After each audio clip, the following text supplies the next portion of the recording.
Hey, I'm Brent in Japan. Welcome to the podcast. Just me this time, no guest. This is actually the way I thought I would start the podcast a long time ago. I thought I would just start talking about various topics by myself and someday have guests. But my buddy Sean was visiting at the time and he was about to leave. So I thought it's now or never. So I interviewed him and immediately thought, yeah, this is a much better and funner way to do the podcast. Then I had my friend Yagna, who only visited for a day. So I interviewed her and then all my other friends. I've got more friends planned for you, so stay tuned. If you're watching even this far, please like and subscribe. I always forget to mention that on my videos, but I am trying to grow this channel. Not that you'd know it, by the way, I forget to ask all this all the time. Today I have two main topics, which really I can only talk about by myself. The first is I want to do a little bit of a review of how the podcast has been going to date. I think that's good to do from time to time.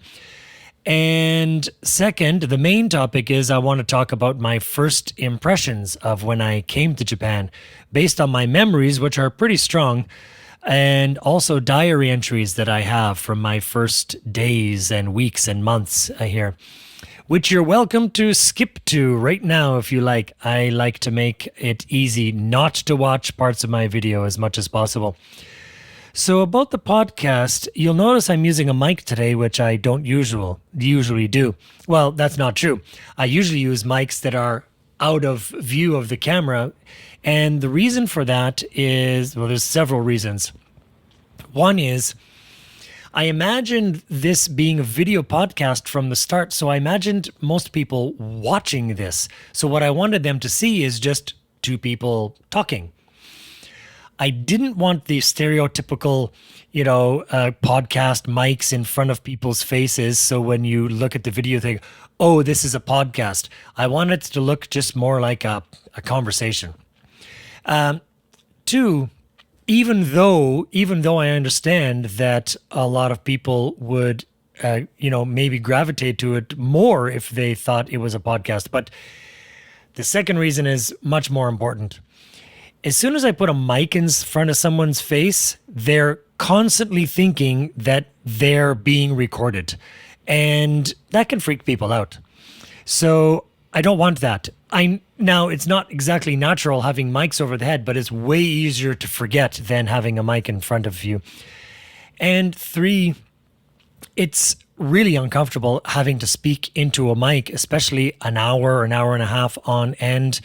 People don't know how to use a mic. They often pop, their P's and B's into the mic. Also, as soon as they want to relax, they move away from the mic and then you can't hear them that well, or they'll go off axis like this and you can't hear them that well. And so even though now I'm aware that most people are listening to this and not watching it, I'm still going to continue with the overhead mics most of the time. This close mic, I know, sounds better, but whatever. Other comments I've had on the podcast, mostly positive comments, but I've had a comment about eating, mostly from my buddy Mark. But I have this idea, like people from abroad, they're really crazy about 7-Eleven and convenience stores. So I want to get my long-term friends to show people what their go-to goods are at 7-Eleven. One of the reasons is, as we already saw on the Lawrence podcast, one of our favorite snacks had zero English written on it. So you wouldn't know what it is if you just, came by yourself and didn't know how to read Japanese. So then we bring the snacks back here and the beer or whatever, our favorite drinks. And, we enjoy them while talking. I don't think there's too much smacking noises going on, so I hope too many people don't like it. But if you don't like it, hey, let me know. I'm really receptive to feedback. My close friends have given me a lot of great feedback about the podcast, which I really appreciate. Hey, if you're listening to this, this is me butting in while editing this video because I realized there's an important reflection that I forgot to mention. It's my character. I don't feel like I've really been myself all of these podcasts. I feel two things about that are different from my normal character. One is that I don't say funny or shocking things as much as I normally do. I think there's too much of a filter. I mean, there is some filter between my brain and my mouth while doing these podcasts, and normally there's not. And that's led me to be a little more boring than I normally am. And two, I don't think I've probed my guests enough. I haven't like gone after like deeper answers or gone towards anything that I thought like might be a little risque or shocking. And I think I'm going to do that more. And I'm also going to give people the option to exclude anything that we talked about. But I think I'm just going to go for the things. So, both in my what I say and what I'm asking and listening to from other people, I think I'm just going to go for less filter. And I think that'll make for a better podcast. Okay, back to past me. As for why I do a podcast in the first place, I like listening to other podcasts and I get a lot out of them. So I thought, I could do that. And not just because I'm overconfident, but because I've been a teacher for the past 20-something years, which means my job is basically making people who don't want to or can't really talk. So I kind of have the interview skills necessary to do a podcast where I'm interviewing people. And I also have the basic video and audio skills. It needs to, synchronize video and stuff later, and add some other little things. I also, because I have the audio ability, people, one person thought I'm using cheap mics because you can hear the room sound, but no, I'm using very expensive mics. And since I know now that most people are listening and not watching, I've found a way to take all the reverb out of the room. So anyway, I don't want to bore you with that any more than I already have. And the last thing is I have the resources to do this because all around me, like my only good friends are good friends because they're really interesting people. And so I have all these interesting people around me who own their own businesses, who've lived here a very long time, who have great lives in Japan. They have great lifestyles and they have interesting opinions on Japan. So all I have to do is invite them onto the show and talk. Like I said, this is only going to work if I'm having fun doing it. And so far I am. It's been really interesting talking to my friends, especially since I have the chance to ask them these really basic questions that I either have never asked them or have just forgotten because it's been a long time. Normally people who've been here a long time kind of avoid asking people, why did you come to Japan? What do you like about Japan? Because we know that we've all been asked it so many times that it's kind of getting boring answering it. But for the podcast, it's actually giving me, sort of a renewed look on this question. And I've gotten a lot of really interesting answers from people that I've known for a long time. Anyway, enough about that. I want to talk about now the main topic, my impressions of Japan. First, you might ask yourself why I even came to Japan in the first place, and this might help you if you're considering coming to Japan. I had a great teacher when I was in grade 6, Mr. Mardero, who I actually tracked down and told him that he's the reason for me wanting to become a teacher. I thought I would teach at junior high school or high school, but when I got to high school, I asked my high school teachers if they liked their jobs, and they all said no. They're really good teachers and nice people, but they said no. They all said, however, the exact same thing. They loved teaching. And when they started teaching, however many years before, their job was just teaching. But as time went on, their position in their society and their ability to do their job dwindled, and until their position was actually lower than the kids. So they all said, anytime they complained about somebody's child, basically the parents would tell them that they're lying. And with all the curriculum changes and everything, they weren't really allowed to teach what they wanted to teach. So I started rethinking about what I want to do, and I found somewhere that it was possible to teach abroad. So I asked one of my teachers, Mrs. Beatty. I remember her because she actually gave me some beady eyes at the time. She said, when I asked her if it's possible to teach abroad, she said, yes. It's possible, and that's what you should do. If I were you, if I were starting over again, that's exactly what I would do. I would teach abroad. So then I had that idea in my head, and I thought, okay, I'm either going to teach English to somebody or I'm going to teach, my majors, music and English literature, at some junior high school or high school somewhere in the world. So I got my teaching degree. I got my TESOL degree, teaching English as a second language degree. And then I started looking for jobs on the internet. I applied to 78 different English schools and high schools or whatever around the world, from Czechoslovakia and Germany to Australia to Cambodia to Taiwan and Shanghai.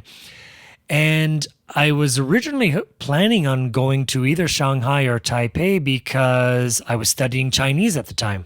And I was interested in the language and the culture, the food.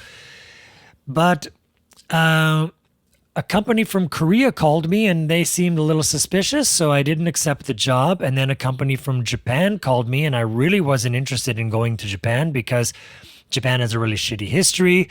They also are a very conservative society, and I am not a conservative person. But the person who called me seemed really nice. They gave me a lot of information about where I would be living and what I would be doing, which the Korean company didn't do. And they wanted somebody a week later. Like, they wanted me to start a week later. So everything seemed good. I did a interview on the phone and they wanted me to come. So I sold my bass and my amp, and I packed 2 boxes of stuff, and I grabbed one of my basses and a bag of clothes. And a week later, I was in Japan. So, I just say all that because, you might be considering like, wow, what it would be like to live in Japan. You just got to come. That's it. I didn't even have enough money for a plane ticket at the time, but the company was nice enough to pay it for me after verifying with the airline, no, with the travel agency, because they didn't want to get scammed, out of some money. Anyway, now I can start talking about like my very first impressions when I came here. First, I'll talk about the arrival and initial things that surprised me. Sorry, cheers if you're following along at home. So the first thing was, when I got to the airport, I was like a foot taller than everybody else in the whole airport. So all I saw was like a sea of black heads and then just me. Now, even in Canada, I'm a fairly tall person. I'm 185 centimeters, 6'1". But I never experienced anything like this. So I see my buddy Kent, who's even taller than me. He's like 6'4" or 6'6", I forget. Anyway, I see him across the airport. I figured it must be him because he's the only other big white dude there, and he was looking around for somebody, and I was looking around for somebody, so we found each other. We got in his car and we drove back. We drove to the apartment that they had set up for me. And this is my biggest impression of Japan. And Japanese people always ask me this question. And it's a great question. What was your first impression? My first impression, the biggest impression, was that everything was basically the same as Canada, but a little bit different. Like, they have cars, but they're just a little bit different. And a lot of the colors are different. In Japan, there's only basically like white, gray, black, blue, sometimes red cars. That's all. They're the only colors available.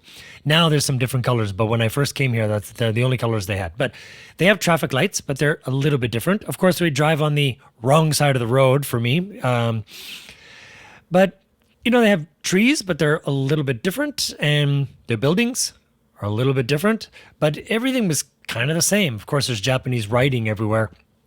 But when we were driving, I noticed everything was basically the same, but I also noticed that suddenly there's just these black mountains. There's just these protruding right out of the ground, these huge like volcanic mountains. And I remember being really impressed by that because where I live in Canada, we don't have those in Ontario, Anyway, we were hungry, so we went to this Chinese restaurant and I learned how to order something. It's kore onegai shimasu. I'll write down on the screen. That's all you need to know how to order something. And then we went to the apartment, which I'll explain later. But the very next day in the morning was my first lesson, which was less of a lesson. My boss Kent did most of the teaching, or we did kind of like team teaching. But we went to the company all dressed in a suit, and he introduced me to the liaison person, the person in charge of the English lessons, and my students. And oh my God, was it ever stuffy, super stuffy. Everyone was dead. You know that scene in Gung Ho, if you've ever seen Gung Ho, where he goes to Japan to do the interview and everyone's just sitting there poker faced the whole time with zero reaction? That's exactly what everyone was like. And I thought, oh my God, this is going to be horrible teaching these people because they're like statues. Anyway, we got through that. And so it was basically an introduction. And then I guess we taught some things or practiced. They practiced like asking and answering questions. Then we went to this cafe where I met except for Kent, my longest friend in Japan, my longest continuous friend. I still keep in touch with Kent. I still work for that company, but Kent doesn't. But I met this woman, Tomoko. She was around my mother's age, and she was a former student of the company. And she worked at a cafe. So Kent thought, here's somebody who speaks English, who works at a cafe where you can get something to eat. So if you have any problems or you need to know anything about the town, you can come to this person. And we're still friends even now. She's my longest friend in Japan. One of my longest friends in the world, actually. And we just had coffee a few days ago, and we're going to have dinner with a bunch of other friends soon. So it's really nice to have a long time friend. And I owe her so much because she has been so helpful over the years. Anyway, the other impression I had was that I had to drive. And not only did I have to drive in a foreign country, I had to drive on the wrong side of the road, on the wrong side of the car, with a manual, with a stick shift, which I'd never driven before, except one time. So, I knew how to do it, and that's how I drove. That one time I took my cousin Joe's truck to the store one time when from a family party where he was too drunk to drive and I needed to get something at the store. And that was probably a big mistake because I really didn't know what I was doing and I was in a truck. And anyway, we're talking about Japan, not Canada. So the first few days I chickened out, but after 3 or 4 days, Kent said, look, I'm leaving in a couple days. You're eventually going to have to drive. You may as well do it while I'm here. So I was like, okay, fine. So, I drove. It went fine. But there were times when I remember this time it was raining. I was at an intersection and I went to turn, but I turned off the windshield wipers instead of turning on the blinker. So then I had to turn on the windshield wipers and turn off the blinkers, but then I was stalled in the middle of the intersection.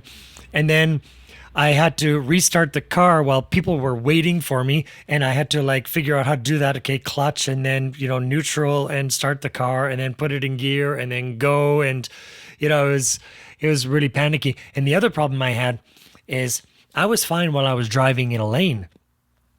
But so I'm driving like this way. But as soon as I turned,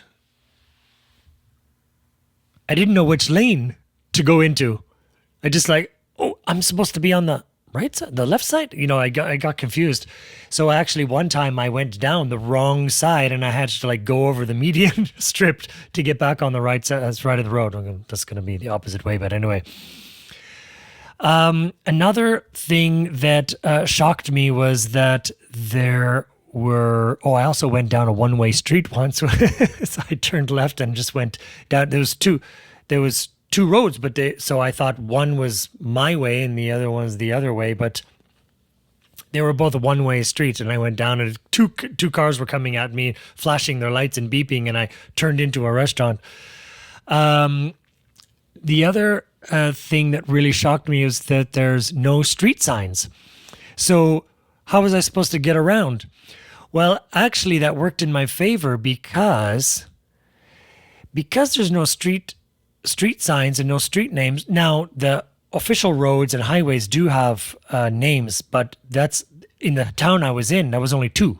There was Meikikansen and Nigosen, which is Route 2. And otherwise, none of the streets had names that I knew of. But the good thing is, Japanese didn't know the street names either. So when I wanted to go somewhere, I would ask somebody, how do I get to this mall? And they would say, well, you go down to the first big intersection and turn right, go over the bridge, and you're going to see a big tree on the right. Go to the next intersection and turn left. And I knew because I was driving in Japan and I needed to find my way around. I knew how to say signal, turn, road, left, right, these things. So it was actually brilliant getting around. I didn't know how people got mail. I had no idea how I got my mail because there was no street. I didn't live on a street. So that also shocked me. What they do in Japan is there's a city, of course, and then there's an area in the city, and then there's an area in that area, and then there's your apartment block and your apartment number and your name. So that's how I got mail. But for the longest time, I was like, how is this getting to me?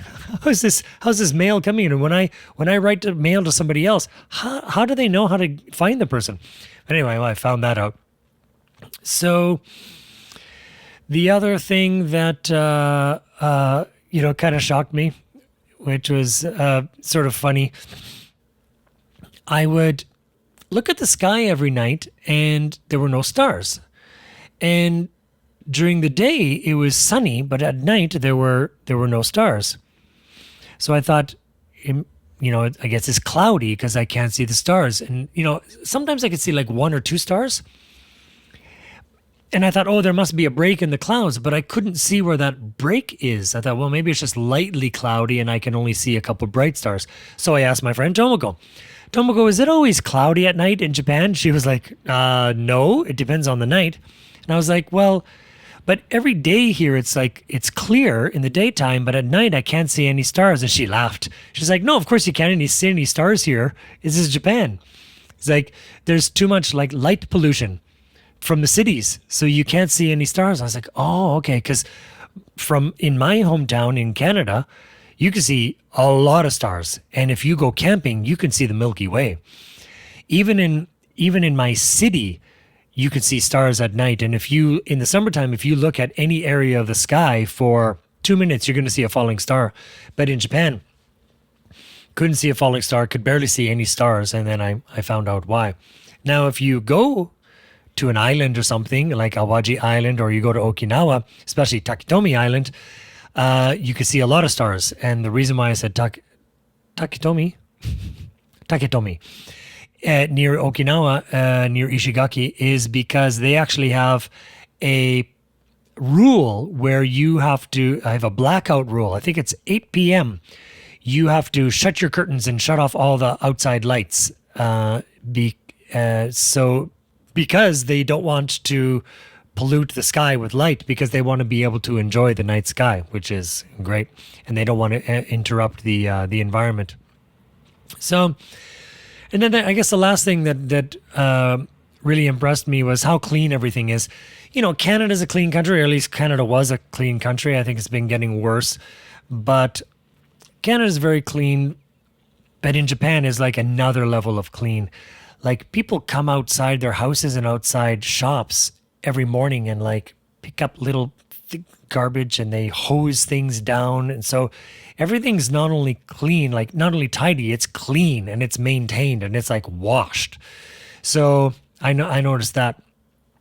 Now I'll talk about my first impressions of Japanese food, my reactions to food, and some dishes that I found interesting or challenging. So my first day in Japan, after Kent took me to the cafe where I had some breakfast sandwich, we went out shopping and then we went for lunch. And the first thing we had was oyakodon.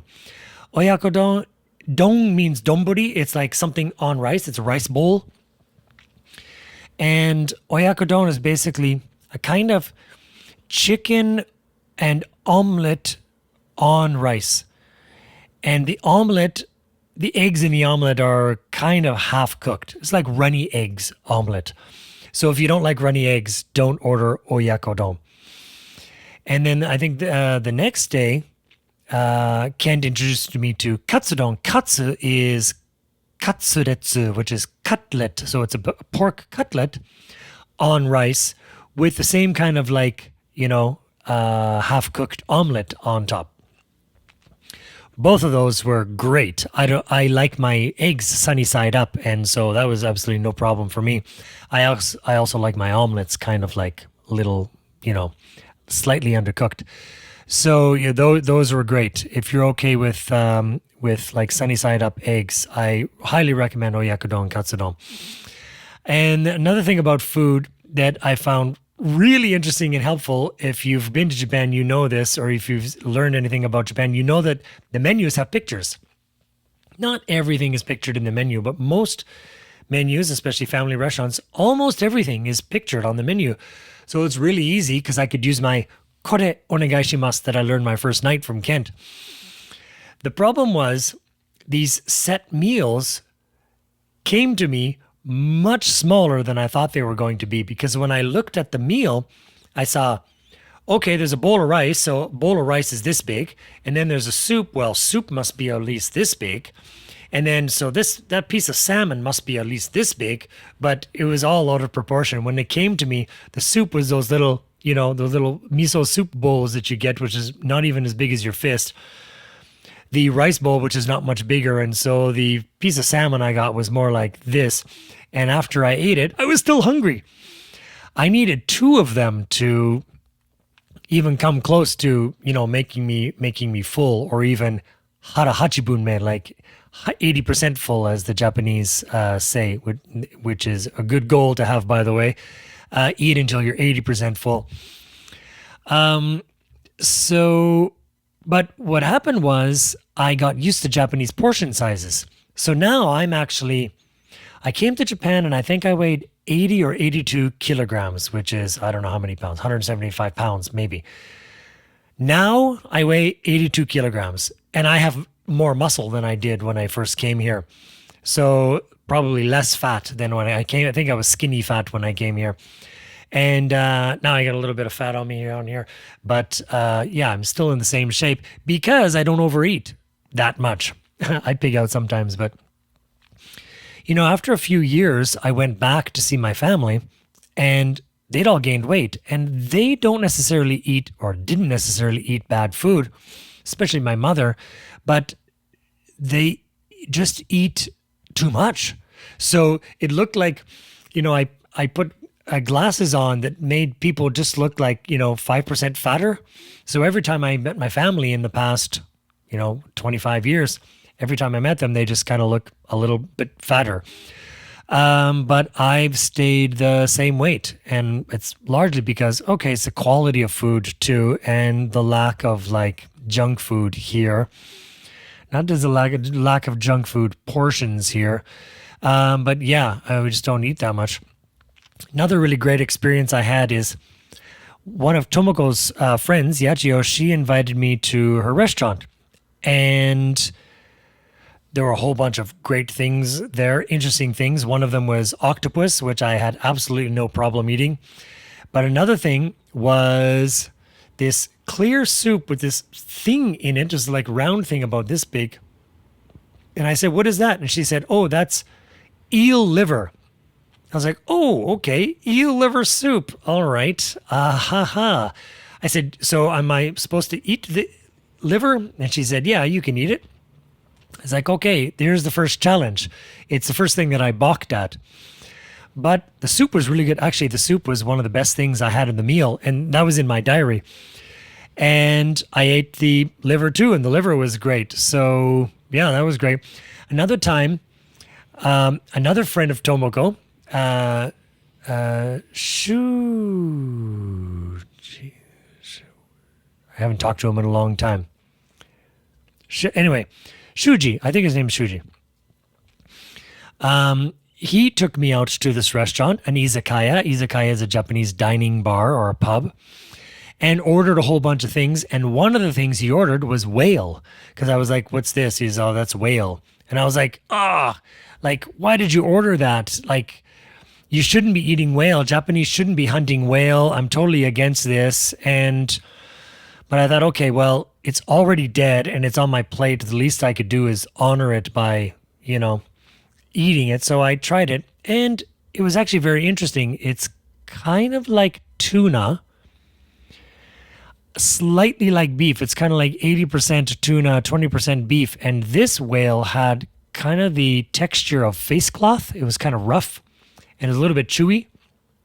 So not something I thought like, I don't care if people shouldn't be hunting whale. I'm going to eat this. It's delicious. No, it wasn't like that. And also, years later, one of my students told me she was doing a project on Japanese hunting of whale. And I said to her, I said, oh, good. So you're writing about how Japanese shouldn't hunt whale. And she said, no, I'm arguing in support of hunting whales. And I was like, okay, so tell me this argument. And she told me and actually kind of won me over. And, just you can research it yourself. But one of the things is the type of whales that they catch are too plentiful and they actually eat a lot of fish that we eat. And so to keep the balance in the ocean, one of the ways of doing it is to kill this one particular whale. Anyway, I don't want to start an argument here, but that was what she said to me, among other things. And I thought, oh, okay, I'm still basically against it, but yeah. Anyway, there's a case to be made for it. Another thing that I really loved when I first came here is yakitori. I think my friend Mark introduced me to a yakitori restaurant. I'm not exactly sure. It's one of the places we went to, as my friend Masashi would say, while we were hunting bitches back in the day. So, and I used to, I would teach in the afternoon and come back in the evening. And then on my way between the station and my car, there was this one restaurant, yakitori restaurant called Toridor. And I would go there and it was one of the places I would practice my Japanese and, try different things on the menu and get a good meal.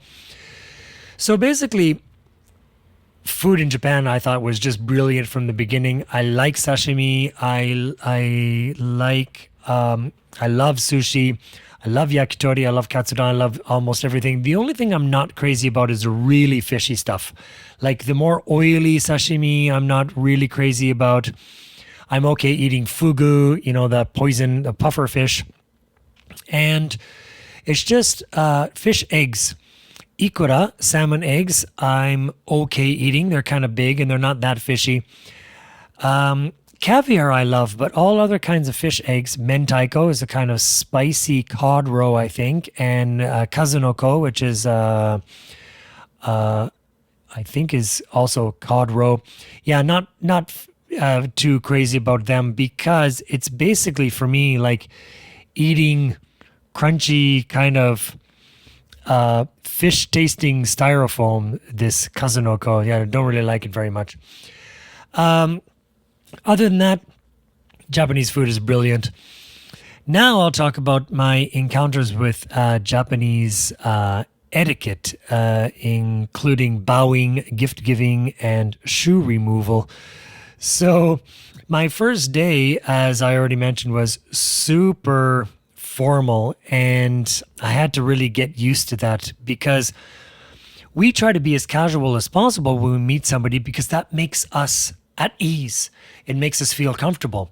We don't like super stuffy formal situations. We try to get out of them as soon as possible by saying, hey, call me Brent.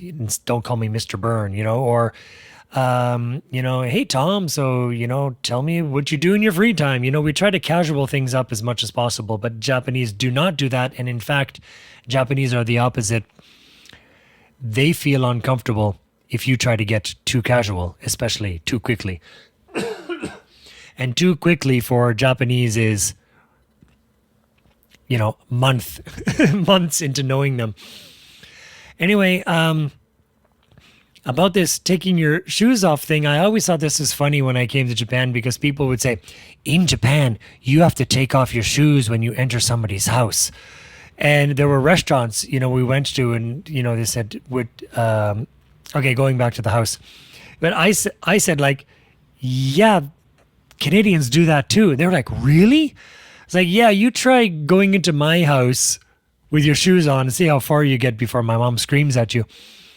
Now, Canadians, and I'm sure northern people from the northern United States, they probably have this habit because we have harsh winters, and you don't walk into the house, drag snow and mud in or whatever in the winter, and the rainy season, and dirt in from the summer.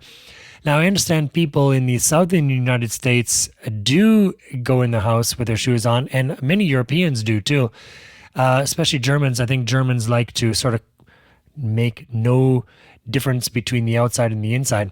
But I've been told to take my shoes off at German people's houses before. So it depends on the person. In the southern United States, it's especially dry places like Texas and Arizona, it's understandable that you would maybe just wear your shoes all the time. Anyway, they were surprised that Canadians would take their shoes off. One big mistake I made was not coming to Japan with slip-on shoes. All my shoes had laces, which meant every time I went to a restaurant, I'd have to take them off, which was fine. But then I would have to unlace them and then lace them back up every time, And sometimes you'd have to, every time you went to the washroom, you'd have to put your shoes back on. You were in a tatami mat area. Then you'd go into the area where your shoes were to go to the bathroom. And so you'd have to tie up your shoes and go to the bathroom and then come back and take your shoes off. And it was a pain. Even in Japanese community centers, often, and taikan, community gyms where I did kendo and other martial arts, you'd have to take your shoes off at the entrance and put them in this little box. And this is something that I always found really strange, right? Especially when I first came here. I would take my dirty shoes off at the door, take slippers out of this box, put my dirty shoes where the slippers were, wear the slippers in the community center, and then when I left, I would take the clean slippers and put them where my dirty shoes were. So it's kind of a strange idea of cleanliness, but I guess it's better than wearing your shoes inside, but I never understood why they put the slippers in the same place they put the shoes. Thing about these slippers, they're always way too small, and way too small for any Japanese guy who's, there's tall Japanese guys. There's good Japanese guys who are 178, 180 centimeters. These slippers are always way, way too small. They go onto your foot like this. They crush the tip of your foot. You cut off all the circulation. And I've always found it easier not to wear them inside. But then when you do that, people go, oh my God, you don't have any slippers. And they'll run to the entrance to get you some slippers. And it's no, I don't want, how do I say I don't want to wear slippers? And okay, thank you. I'll wear the slippers. Fine. Anyway, another thing about Japanese etiquette that I noticed is that Japanese stare sometimes. Now, I've talked to almost every foreign person I've talked to has really been angry about this and has gone off on huge rants about how rude it is for Japanese people to stare all the time. And I didn't find that.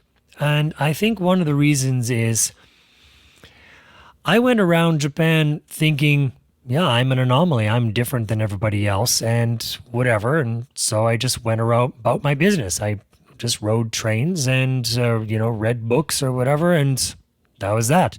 So I think because I didn't think a big deal of it, maybe people didn't look at me as much, or I didn't notice it as much.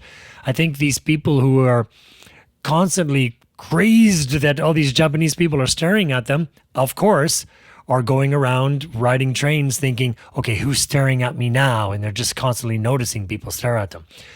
Of course, there were people staring, especially kids and old dudes. Kids, of course, stared and they're innocent and they maybe have never seen a white person before. I mean, this is 26 years ago. they maybe never saw a white person right in front of them, and so they're curious.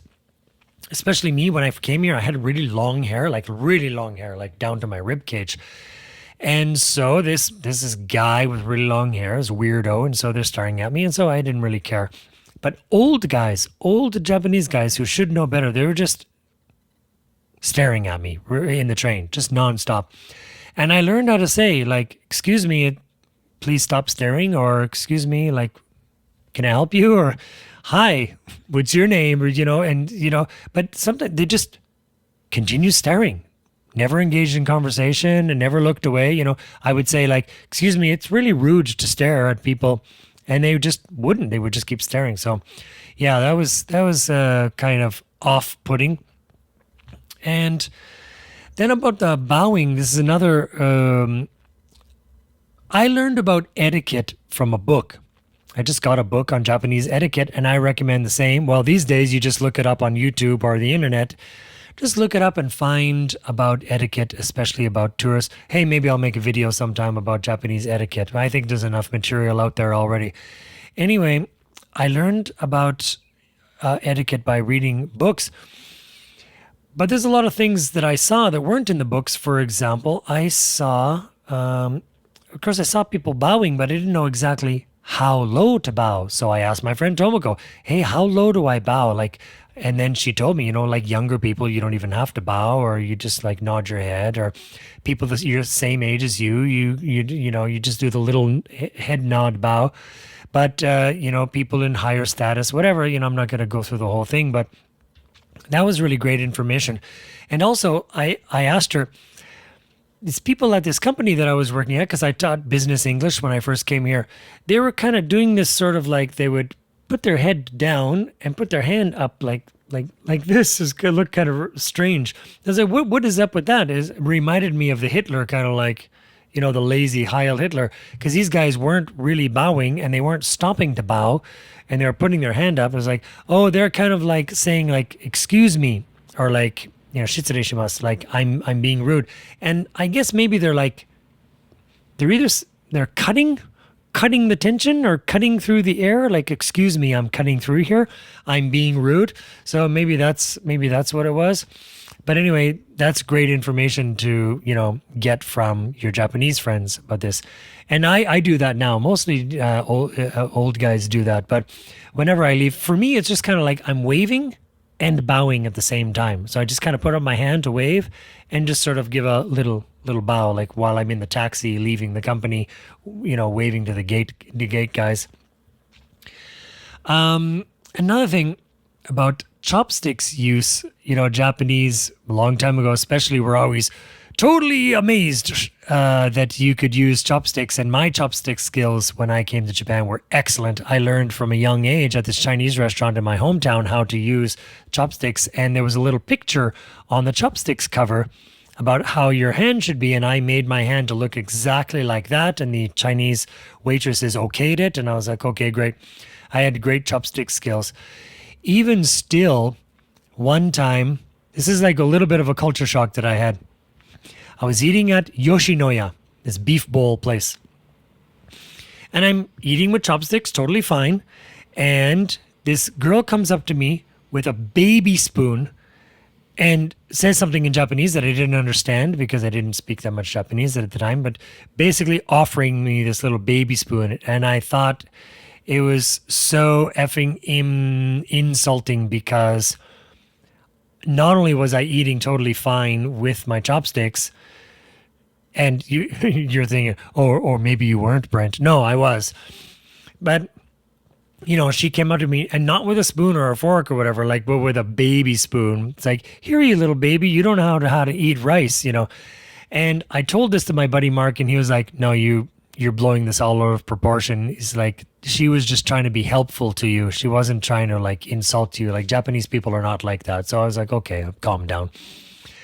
Another funny chopstick story is, this was probably about a year after I'd come to Japan, or even more, a year and a half. I was dating this girl, Aki, who had horrible chopstick skills. She used to grab the chopsticks in her hand like this, and with her fist would kind of maneuver the chopsticks in a way that she could actually pick something up and eat it like this. Now, any Japanese person will tell you that the way somebody conducts themselves, just like in our society, but the way somebody conducts themselves, especially with chopsticks use, will tell you about their home education.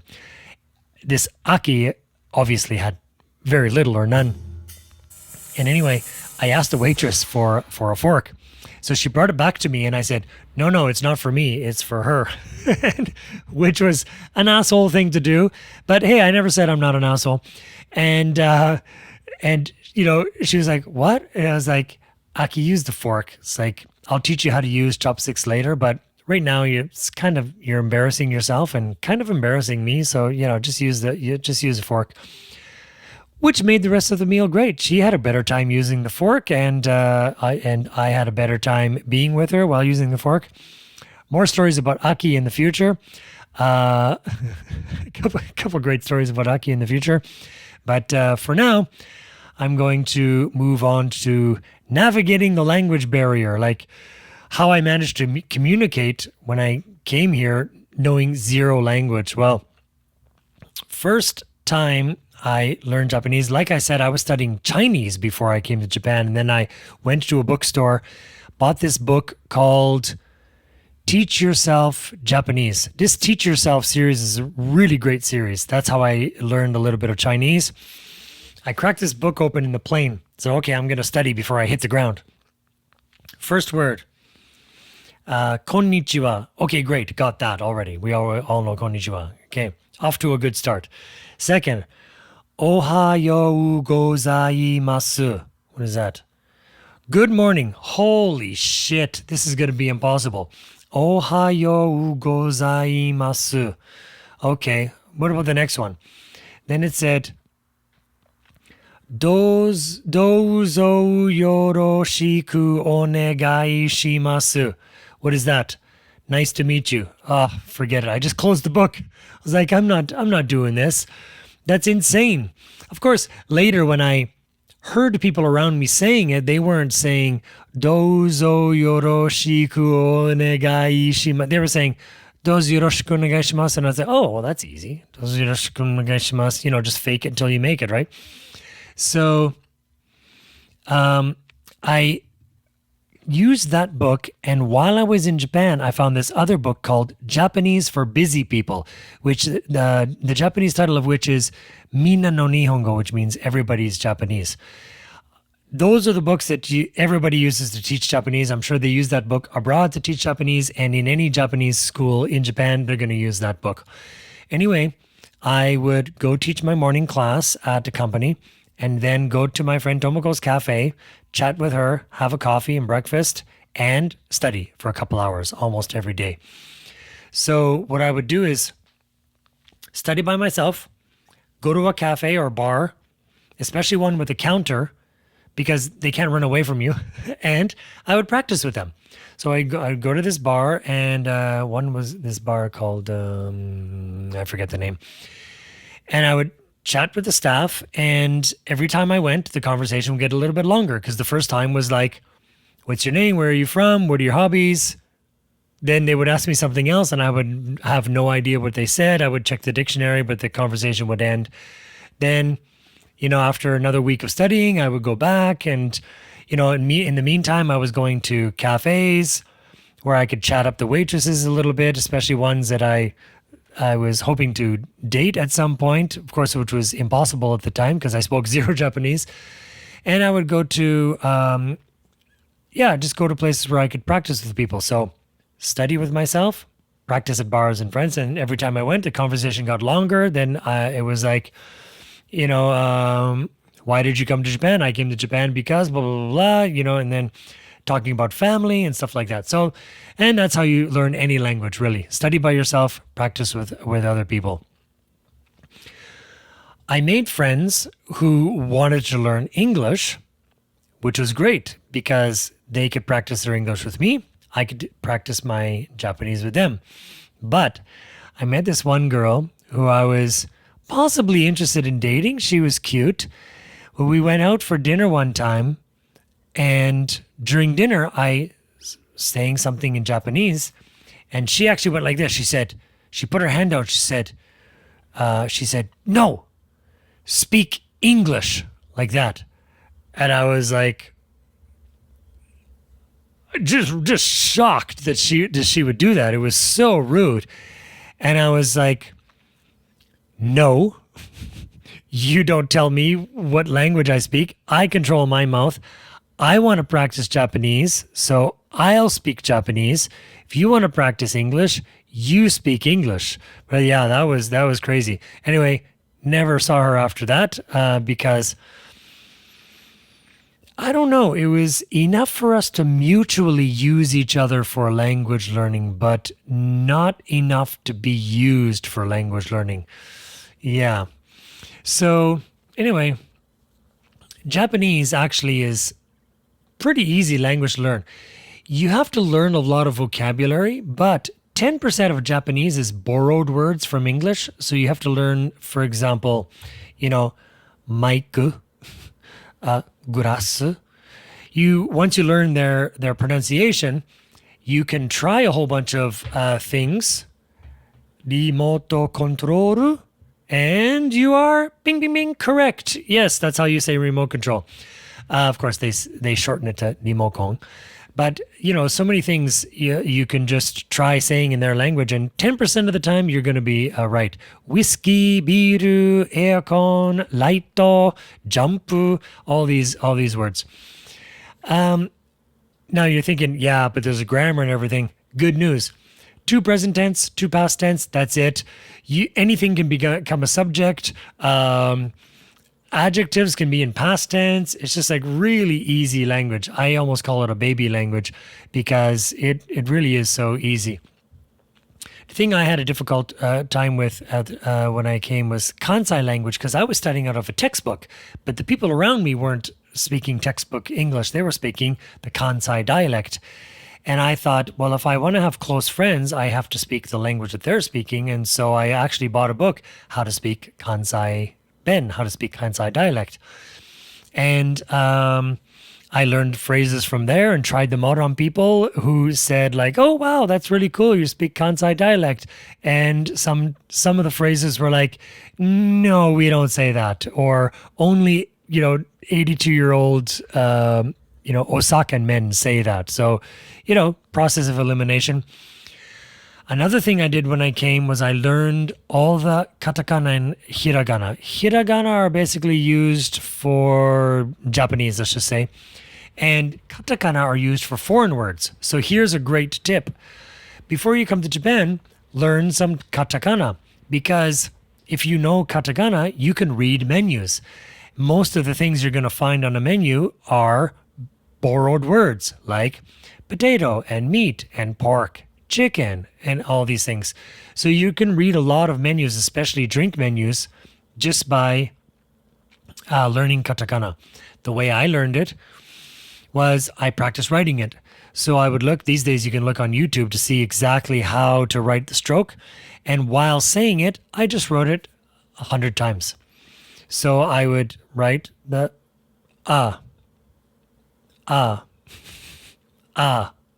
I just wrote it on a paper 100 times. Then I went to the next one. E. I can still write them all and I can read them all. Hiragana, I learned hiragana first for some reason. That took me about 6 hours. And then katakana took me about 2 hours. 2 hours of just like writing each character and saying it at the same time. And after that, I could read. I forgot characters every now and then, but I would go to places and just practice by, I would look for something I wanted and then order it. And then I would just sit there practicing reading everything on the menu and sometimes even asking people, like, does this say cassis orange? That's cassis orange? Like, what is that? And they would tell me. So yeah, great way to learn. Now, about exploring Japanese cities, I'll give my first impression of Japanese cities and public transportation. I'm turning Japanese here. I really think so. So one of the biggest impressions on me was taking my first train trip to go to Himeji Castle. So I lived in a place called Kakugawa, which was about, I don't know, 10, 15-minute train ride from Himeji. It was cherry blossom time, so it was kind of like now or never. I need to go. I need to go this week. So I had time this afternoon, and I thought, okay, I'm gonna go. I learned how to say, "Is this the train for Himeji? Is this the train for enter place name here?" And I got my money ready and everything, and went to the train station and bought a ticket somehow. I forget how now. Probably asked somebody to how much it is to Himeji, because I could definitely say how much at that time. And in my first week. So I took the train, no problem, got to Himeji station, followed the signs for Himeji Castle. I could see it right from the station, walked up the road. Wow, Himeji Castle. And because it was cherry blossom season, they had all these food stalls outside, and I got something to eat, which was squid on a stick. They barbecued it and then dipped it in this like teriyaki sauce. Oh man, it was amazing. And it was one of the first times I had squid that wasn't overcooked and rubbery. Oh, it was great. So I walked around and met this British girl who was studying in Hong Kong, but she was on vacation in Japan. Chatted with her for a while.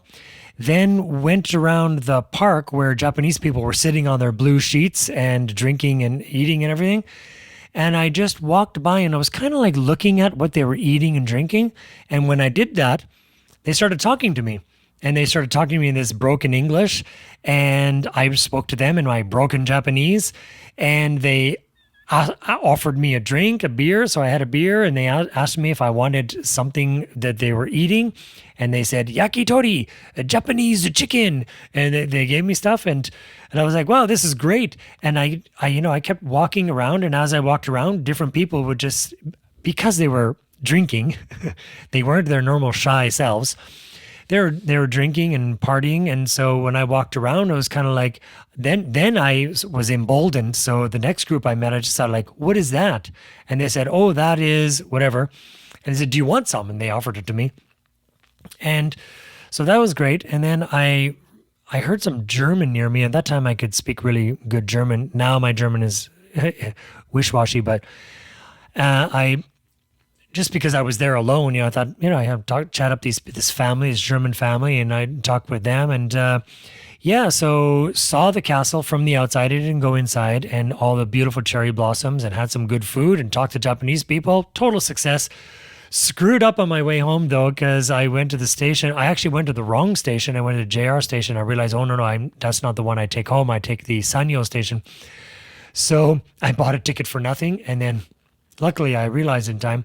Then I had to buy another ticket for the Sanyo line, and I actually got on the wrong train that overshot my station, went too far. And then I was panicking because I didn't know how to go back, and I ran out and I asked the station guy, how to get back to my station. And I was worried it was going to be too late. And, I was all panicking. Of course, when you're in a strange country, you just panic over smaller things. But anyway, that was my big adventure. One of the first adventures I had as a 25-year-old kid in a strange country, not knowing any language, just going out on my own for the first time. Well, I was already driving and stuff, so that was maybe even a bigger task. But yeah. Another thing I noticed in Japan was when I had to go to Osaka or Kyoto, I forget what it was. After I left Kakogawa and went through some, rice fields, once I got to Akashi, which is the city where the big bridge is, from there until just before Kyoto, it was city. It was like one big, huge city, non-stop, just like buildings, everywhere, buildings, roads, buildings, and shopping malls and stuff like that, which was pretty crazy. And I remember that we stopped at Kobe station, and then 2 minutes later, we stopped at Sanomiya station. I asked Tomoko, I remember I was riding with Tomoko, and I think it's because we were going to Kyoto. That's right, we were going to Kyoto to see something in Kyoto. I'd never been. So I said, what is this? And she said, oh, it's Kobe. No, I said, but the station is Sanamiya. She said, yeah, but it's in Kobe. And I thought, wow, this Kobe place must be pretty big because they have two rapid transit, special rapid transit stops. And I was really impressed, especially since the first Kobe station, when I looked around, it kind of looked like Vancouver or Seattle or something. I've never been to Seattle, but I've seen pictures. So it stuck in my mind. Then my buddy Mark, after meeting him, he planned, like every last Saturday of the month, he planned with a bunch of friends to go to Kobe to do something. I guess because it was payday and he thought like, hey, let's go out and do something. So he invited me and I went with some friends and we went to Harborland, which is near here in Kobe. And I was like, wow, this is amazing. It looked like really brand new, shiny. Of course, I didn't know it at the time, but it was brand new because it was all rebuilt after the 1995 earthquake. The anniversary of which was just a couple days ago, January 17th, I think. Anyway, I really loved this area and I thought, I want to live here someday. And that's why I do now. I actually live basically in Harborland now. Maybe I shouldn't be saying that. Anyway, so yeah, it was really, it was, how do I say, it was made an impression on me. Sorry, I was just thinking about whether or not I want to go to the next section. I think I do. And then I'll stop. I'll make this a two-parter. I want to talk about some cultural observations. The first is grocery stores. One great thing about the grocery store is I could go and pick out a whole bunch of stuff and bring it to the cashier and they would ring it up and I would see the price. So I would just take that much money out and pay them that. And I didn't have to do any communicating at all, which is great at the beginning. Some other things that I noticed at the beginning were crazy expensive fruit. I thought, I'm never going to eat a fruit ever in this country because like grapefruit was like $2 for one. And, an apple was like $3. Whereas in Canada, we could buy a whole bag of apples for $3. So I thought, this is crazy. So no fruit.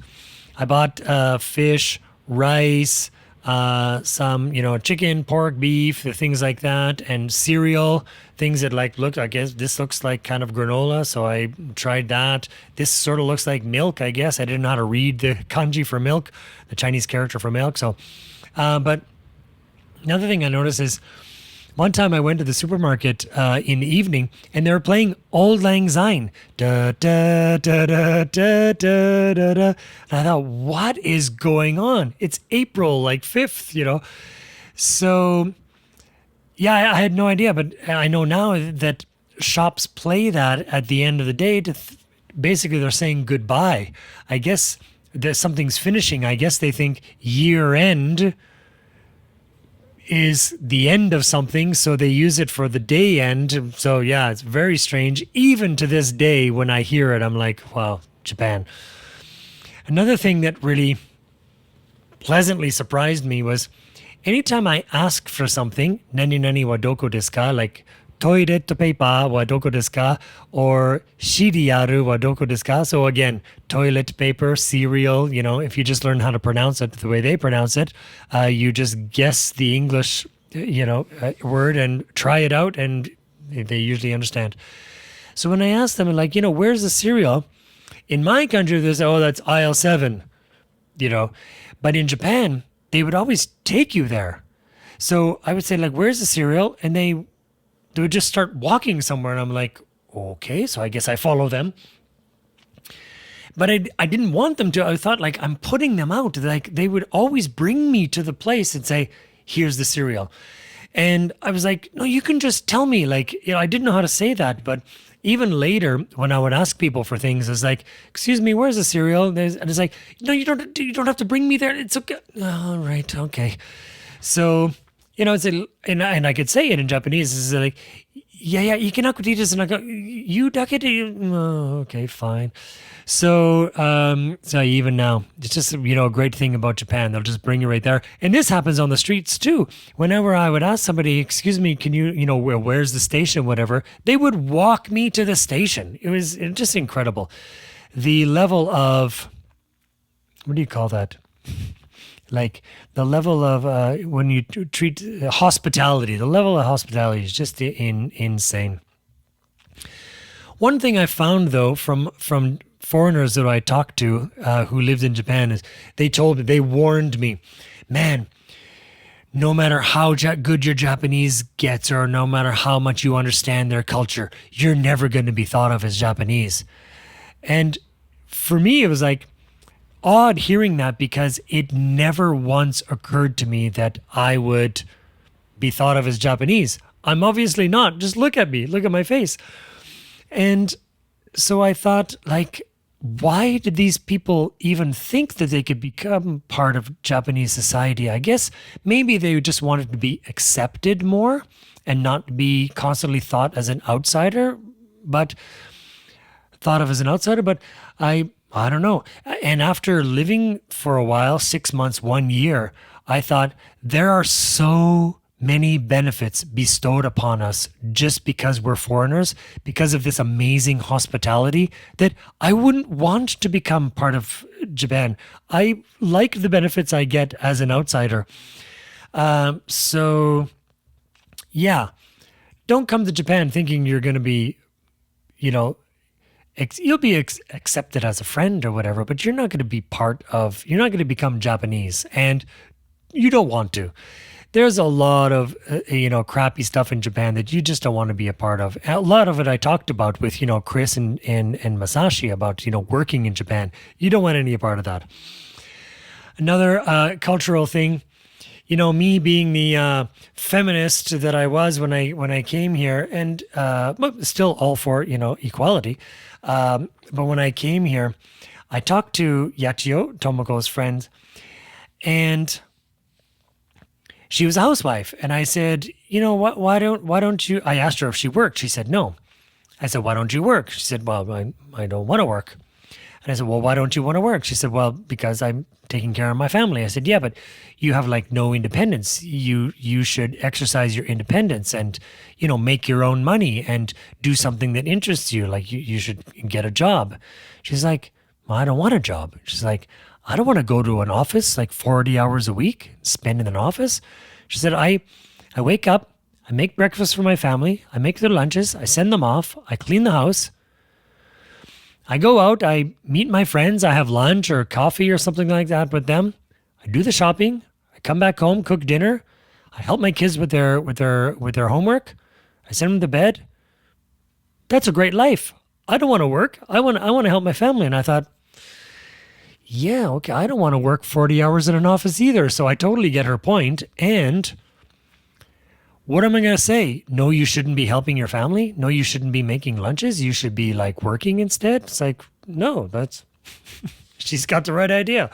So, like, in fact, I would like that. Like if I were with somebody who had enough money for two people, I'd stay home and do all the house stuff. So, anyway, it's not like, yeah. And so that mentality pervades even now in Japan. Like even now when I ask my students, like, what do you want to be when you grow up? They say, I want to stay at home and raise a family. Great. 25-year-old me would have told them something differently, but now hey, great. And especially with the need for a bigger population in Japan. Yeah, hey, great, good. Have a lot of kids. How many kids you want? 2? Have 3 or 4. I need students in the future.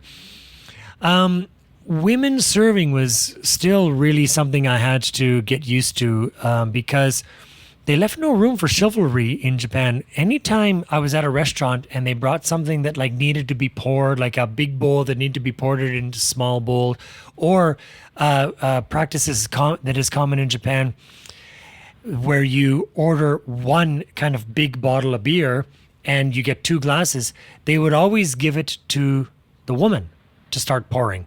They'd always give the soup to the woman to ladle out into smaller bowls. And I'm like, no. In my country, the guy does that for the girl. And so that was kind of like, and the woman would want to do it. She would like, no, I want to do this for you. Now, it also turns out that I found that Japanese men are totally useless at anything having to do with food or the kitchen or clothes. Unfortunately, yeah, most, especially older Japanese men, they've never been in a kitchen. They have no idea how to cook anything. They have no idea how to wash their clothes or do anything like that. And I think if your child grows up not knowing how to take care of themselves, you failed as a parent. But that's just the way traditional Japanese roles were, still are, although men help out more these days. And a lot of my students, especially guys, they're interested in cooking a few things. So they'll learn how to make some spaghetti dishes and whatever. So that's good. Yeah, so, and then the last thing I'll talk about today, the cultural observation. Everybody's sleeping on trains. It was insane to me that people would sleep on a train, because when I came and I was going to Kyoto to work or going to Osaka, I had some classes in Kyoto. It was an hour and 20-minute train ride, one train, no changing trains, and I was deathly afraid of falling asleep. I was super alert because I was afraid of falling asleep because I didn't want to miss my stop and end up, an hour past where I was supposed to be and be late for my lesson. And coming home, I didn't want to fall asleep because I didn't want to miss my my train, my stop. But I would see people asleep on the train, dead to the world, suddenly wake up as their train was rolling into their stop, and they would stand up and walk out. Or sometimes it would happen, they would wake up as the train was stopping, they would look, okay, not my station, and they would go back to sleep. And then they would wake up at the next station that was their station. It was insane. Now I do that. Now I get on a train, I'm out. And then for some reason, I managed to wake up at my stop. Yeah, it's crazy. I actually miss the train more playing with my phone, or back in the day reading a book. I missed the train more than I did sleeping. Anyway, that's enough for now. I think it's about an hour. I've talked way too much for anybody's liking, and I'm going to make this a two-parter. I'll put part two somewhere else down the line.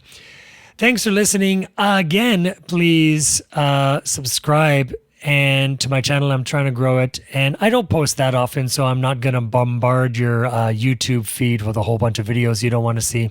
I post about my life in Japan and about music, so please beware. Less about music, and please give the video a like.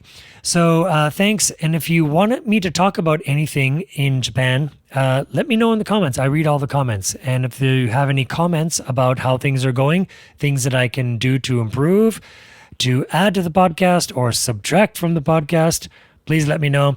Thanks for listening. Take care. Sayonara.